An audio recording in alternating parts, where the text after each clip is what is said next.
Hi students, welcome to the Giggles. This is Kiran Uneed and I'm back with a bang with a review of a very good book by your favorite author, Roald Dahl, and the title of this book is The Giraffe and the Pelly and Me.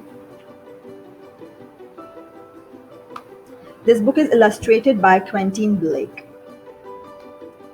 This is the cover page of this book and this is the back page of this book. So let's open this book and find out what is there inside for us. If you turn to page number 1, it says, "Quick mischief makers, sign here so everyone knows this book belongs to you." Okay, and then if you turn to another page, it has some introduction of the characters, which are Billy, the giraffe, the Pelly. Now, Billy is not a giraffe, Billy is a boy. The Pelly, the Duke of Hampshire, and the monkey. Okay, and then we have this introduction of Roald Dahl, who was the author. Roald Dahl was a spy, a fighter pilot, a chocolate historian, and a medical inventor. He was also the author of Charlie and the Chocolate Factory, you all know that, Matilda, and many other good storybooks. So he was indeed the world's #1 storyteller. And then there's introduction of Quentin Blake, who has illustrated more than 300 books. Okay. Now, from chapter 1, I will read a few lines for you so that you get an idea what this book is all about.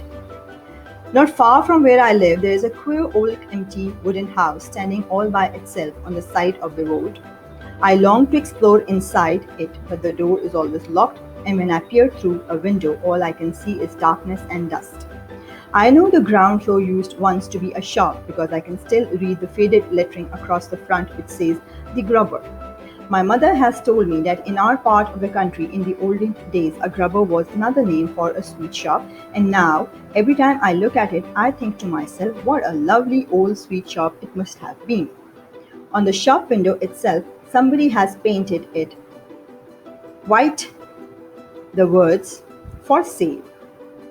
One morning, I noticed that "For Sale" had been scrapped off the shop window and in its place somebody had painted "Sold." I stood there staring at the new writing and wishing like mad that it had been me who had bought it, because then I would have been able to make it into a grubber all over again.